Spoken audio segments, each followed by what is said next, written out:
Hello student, हमारा chapter चल रहा है ह्यूमन रिप्रोडक्शन और जिसमें हम काफी सारे टॉपिक्स पढ़ चुके हैं।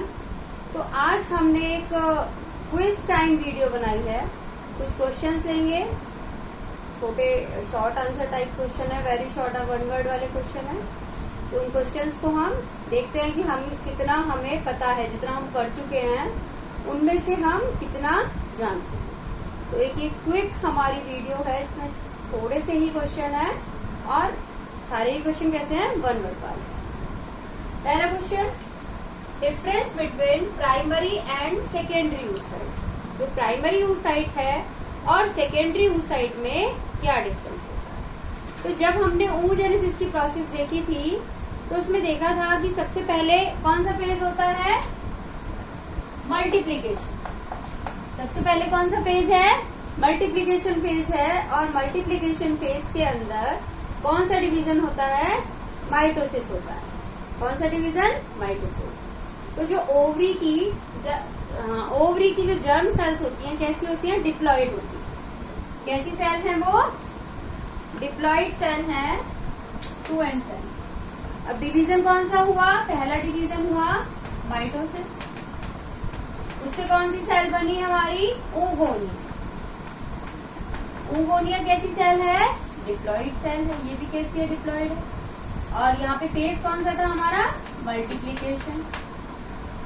इसके बाद जो नेक्स्ट डिवीजन होगा, जो नेक्स्ट फेज होगा वो होगा ग्रोथ फेज।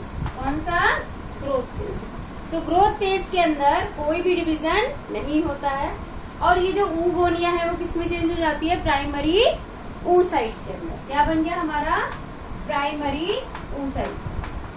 तो ये oogonia डिप्लॉइड है, इसके अंदर कोई डिवीजन नहीं हुआ।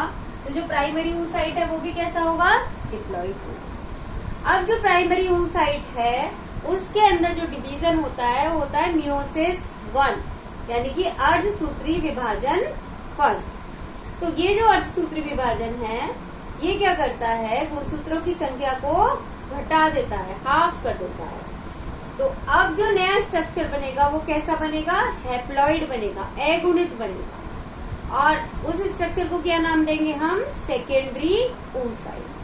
तो डिफरेंस क्या है प्राइमरी oocyte में और सेकेंडरी oocyte में। प्राइमरी oocyte ग्रोथ फेज के बाद बनता है और एक डिप्लॉइड यानी द्विगुणित संरचना है। जबकि जो सेकेंडरी oocyte है वो मियोसिस फर्स्ट के बाद बनता है और ये कैसी संरचना है, ये एक अगुणित या हैप्लॉइड संरचना है। तो डिफरेंस सिंपल है, प्राइमरी oocyte डिप्लॉइड और सेकेंडरी oocyte हैप्लॉइड। और फेज भी बता सकते हैं आप, कौन से फेज के बाद, वो ग्रोथ फेज के बाद बन रही है और वो मैच्योरेशन यानी परिपक्वन अवस्था के मियोसिस फर्स्ट के बाद बन रही है। नेक्स्ट क्वेश्चन है, another name of interstitial cells. तो इंटरस्टिशियल यानी अंतराली कोशिकाएं हमने कहाँ देखी थी, जब हमने टेस्टिस का इंटरनल स्ट्रक्चर देखा था तो वहां हमने अंतराली कोशिकाएं देखी थी। और इन अंतराली कोशिकाओं को एक और भी नाम दिया जाता है और उनका नाम होता है लेडिक सेल्स। इन्हें क्या कहा जाता है, लेडिक सेल या लेडिक कोशिका। नेक्स्ट क्वेश्चन है हमारा, सेल्स दैट सीक्रेट टेस्टोस्टेरॉन। और टेस्टोस्टेरॉन हार्मोन का श्रावण कौन सी कोशिकाएं करती हैं। तो ये हमारी लेडिक सेल्स या इंटरस्टिशियल सेल्स ही टेस्टोस्टेरॉन हार्मोन का श्रावण करती हैं, जो कि पुरुषों में द्वितीयक लैंगिक लक्षणों के लिए उत्तरदायी होते हैं। नेक्स्ट क्वेश्चन है, number of testicular lobules in each testis. यानी कि जो वृषण होते हैं उनके अंदर वृषण कोशों की संख्या, प्रत्येक वृषण में वृषण कोशों की संख्या कितनी होती है। अब जब हमने नर जनन तंत्र के बारे में पढ़ा था, मेल रिप्रोडक्टिव सिस्टम के बारे में, तो हमने देखा था जो टेस्टिस होती है उनकी जो अंदर वाली लेयर है उसे हम कहते हैं ट्यूनिका एल्ब्यूजिना। उस लेयर को क्या कहते हैं हम, ट्यूनिका एल्ब्यूजिना। रब कर देते हैं कुछ क्वेश्चन।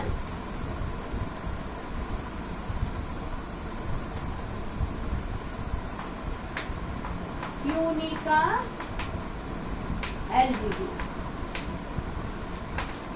और ये जो ट्यूनिका एल्ब्यूजिना होती है वो अंदर की तरफ धंस जाती है और अंदर की तरफ धंसकर वो जो वृषण है, टेस्टिस हैं, उनको बहुत सारे कोष्ठों में, बहुत सारे कंपार्टमेंट के अंदर डिवाइड कर देती है। और इन कंपार्टमेंट को हम क्या कहते हैं?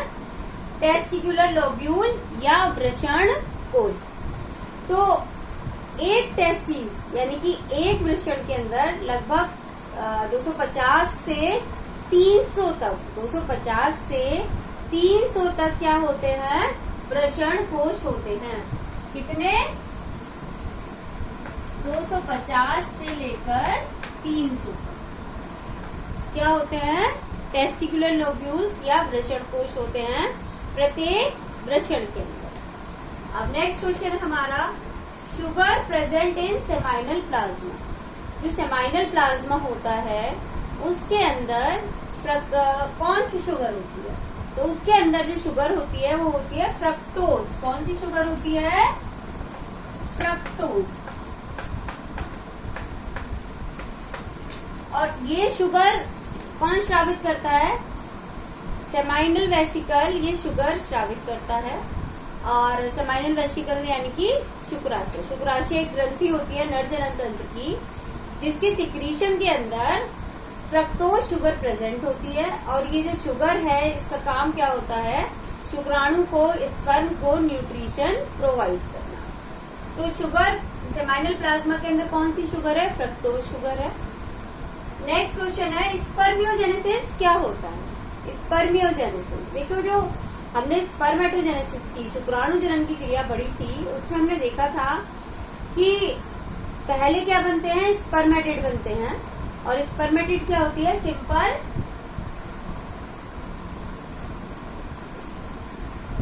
स्पर्मेटिड। कैसी स्ट्रक्चर है ये? हैप्लॉइड, अगुणित स्ट्रक्चर है। और ये जो स्पर्मेटिड है वो कैसे होते हैं? सिंपल साधारण कोशिका की तरह ही होते हैं, राउंड होते हैं, गोल होते हैं। और ये चेंज होते हैं फिर किसके अंदर? स्पर्म के अंदर, यानी शुक्राणु के अंदर। स्पर्म यानी कि शुक्राणु। तो इस क्रिया को, स्पर्मेटिड के स्पर्म में चेंज होने की क्रिया को हम कहते हैं स्पर्मियोजेनेसिस। इस क्रिया को क्या कहते हैं हम? स्पर्मियोजेनेसिस। जिसमें एक गोलाकार सामान्य कोशिका की जैसी संरचना चेंज हो जाती है एक इलोंगेटेड, लंबी और गतिशील संरचना के अंदर। और इस संरचना को कहते हैं हम स्पर्म या शुक्राणु। स्पर्मेटिड के अंदर बहुत सारे चेंजेस आते हैं, उसके बाद वो चेंज होता है स्पर्म के अंदर, जिसके बारे में हम पहले पढ़ चुके हैं। नेक्स्ट हमारा क्वेश्चन है, fluid filled cavity in Graafian follicle. Graafian follicle क्या है?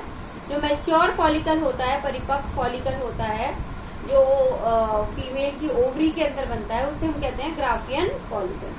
अब जो ग्राफियन फॉलिकल है उसमें बहुत सारी लेयर्स होती हैं और उन लेयर्स के बीच में एक कैविटी होती है। तो इस कैविटी को एक स्पेशल नाम दिया जाता है और वो नाम है एंट्रम। इसको क्या कहते हैं? हाँ, एंड। और इसके अंदर एक फ्लूइड फिल होता है, एक लिक्विड फिल होता है, और इस लिक्विड को हम कहते हैं फॉलिक्यूलर फ्लूइड। इसे क्या कहा जाता है? Follicular fluid. तो ग्राफियन फॉलिकल के अंदर जो कैविटी है उसे हम कहते हैं एंट्रम, और उसके अंदर जो फ्लूइड फिल होता है उसे हम कहते हैं फॉलिक्यूलर फ्लूइड। अब नेक्स्ट हमारा क्वेश्चन है, स्ट्रक्चर फॉर्म्ड आफ्टर मियोसिस 1 इन स्पर्मेटोजेनेसिस। जो शुक्राणु जनन की क्रिया है उसमें मियोसिस 1 के बाद कौन सा स्ट्रक्चर बनता है, कौन सी संरचना बनती है? तो सबसे पहले जो हमारा फेज है मल्टीप्लिकेशन फेज, मल्टीप्लिकेशन फेज के बाद कौन सी संरचना बनी? स्पर्मेटोगोनिया। सीक्वेंस लिख लेते हैं क्या क्या बनता है।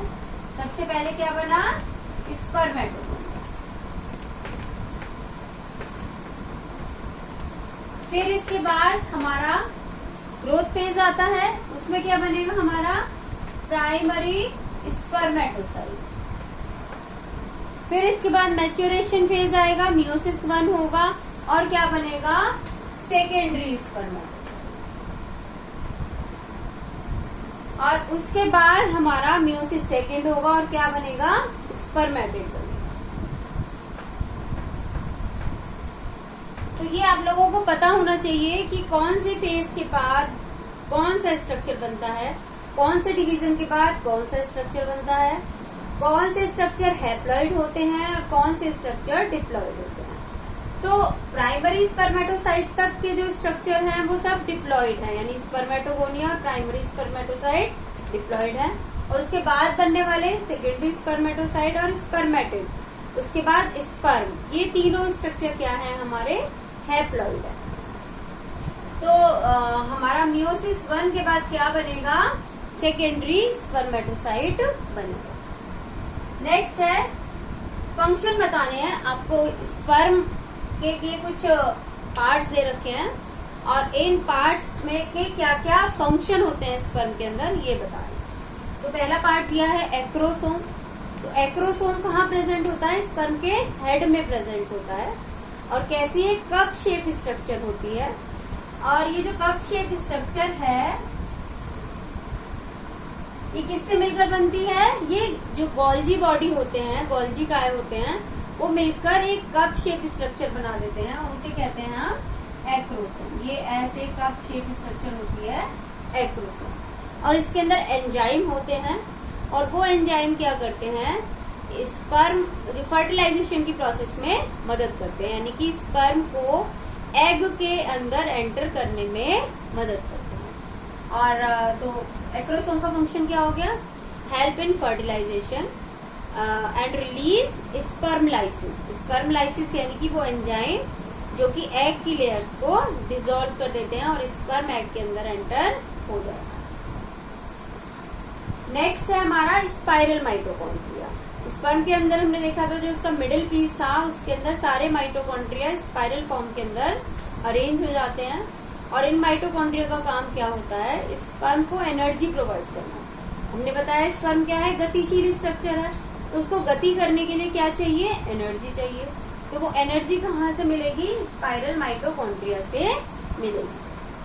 नेक्स्ट स्ट्रक्चर है स्पर्म टेल। स्पर्म टेल का काम क्या है, वो घूमती रहती है। कैसे करती है, मूव करती रहती है।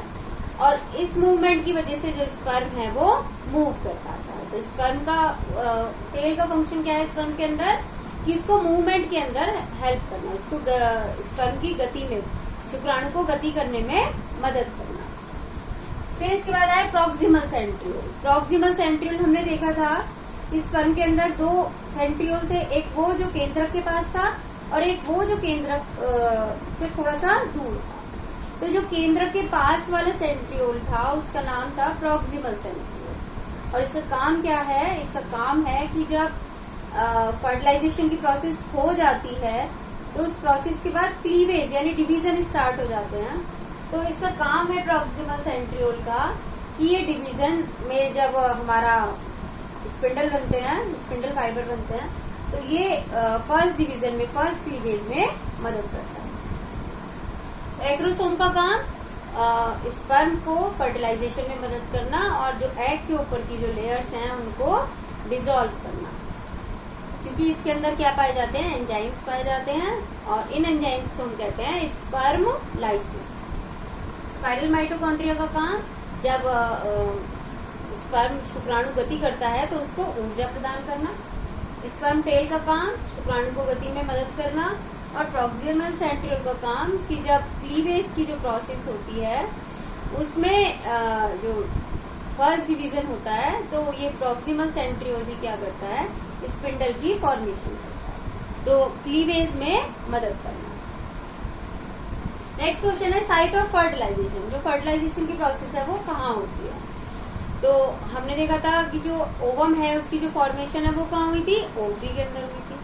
उसके बाद ओव्यूलेशन की प्रोसेस होती है, अंडोत्सर्ग की क्रिया होती है, जिससे जो ओवम है कहाँ आ जाता है, फैलोपियन ट्यूब यानी कि अंडवाहिनी के अंदर आ जाता है। अब अंडवाहिनी के कई सारे पार्ट हमने पढ़े थे, एम्प्यूला पढ़ा था, इस्थिमस पढ़ा था।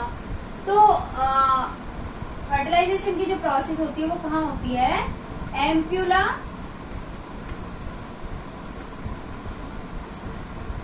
इस्थिमस जंक्शन। देखो ये इसमें बहुत सारी बुक्स में दिया होता है कि एम्पुला में होती है ये प्रोसेस, लेकिन कुछ बुक्स में दिया है कहाँ होती है, एम्पुला इस्तेमस जंक्शन को होती है। तो आप अगर आपका मल्टीपल चॉइस क्वेश्चन है तो एम्पुला या उन दोनों में से जो भी ऑप्शन है उसे करेक्ट करेंगे। और अगर आपको लिखने के लिए आता है तो आप एम्पुला लिखकर ब्रैकेट में एम्पुला इस्तेमस जंक्शन लिखेंगे। तो कहाँ होती है प्रोसेस, एम्पुला और इस्तेमस जंक्शन पे होती है। एम्पुला जो फूला भाग है ओविडक्ट का, और जो इस्तेमस जो नलिकाकार भाग है, वो दोनों जहाँ मिल रहे हैं वहां पर कहाँ क्या हो रहा है, ये फर्टिलाइजेशन यानी निषेचन की क्रिया हो रही है। नेक्स्ट है स्ट्रक्चर फॉर्म्ड कार्पस लुटियम। अच्छा, कौन सा जो स्ट्रक्चर है उससे कार्पस लुटियम का निर्माण होता है? कार्पस लुटियम का निर्माण कौन करता है? जो ग्राफियन फॉलिकल है वो फटता है और फटने के बाद उसमें से ओवम निकल जाता है, और जो उसका बाकी बचा पार्ट है वो क्या करता है, कॉर्पस ल्यूटियम का निर्माण करता है। तो कॉर्पस ल्यूटियम का निर्माण कौन सा स्ट्रक्चर कर रहा है, ग्राफियन फॉलिकल कर रहा है। और कार्पस ल्यूटियम से कौन सा हार्मोन स्रावित होता है? तो कार्पस ल्यूटियम से प्रोजेस्टेरोन हार्मोन स्रावित होता है। कार्पस ल्यूटियम का निर्माण कौन कर रहा है, ग्राफियन फॉलिकल। और हार्मोन कौन सा स्रावित हो रहा है कार्पस ल्यूटियम से, प्रोजेस्टेरोन। इसके बाद नेक्स्ट लास्ट क्वेश्चन है हमारा, why are testis located outside abdominal cavity. जो नर होते हैं उनके अंदर जो टेस्टिस होती हैं, वृषण होते हैं, वो उदर गुहा से बाहर स्थित होते हैं। ऐसा क्यों है? तो ऐसा इसलिए है कि जो उदर गुहा का तापमान है वो अधिक होता है, और जो स्पर्म के जो स्पर्म को सरवाइव करने के लिए, जीवित रहने के लिए उपयुक्त नहीं होता है। तो इसीलिए जो वृषण होते हैं वो उदर गुहा से बाहर स्थित होते हैं। वहाँ तापमान उदर गुहा से लगभग 2 डिग्री सेंटीग्रेड कम होता है, 2 डिग्री सेल्सियस कम होता है, जिसकी वजह से जो स्पर्म है वो अच्छी तरीके से ग्रो कर पाते हैं, वो सरवाइव कर पाते हैं, जीवित रह पाते हैं।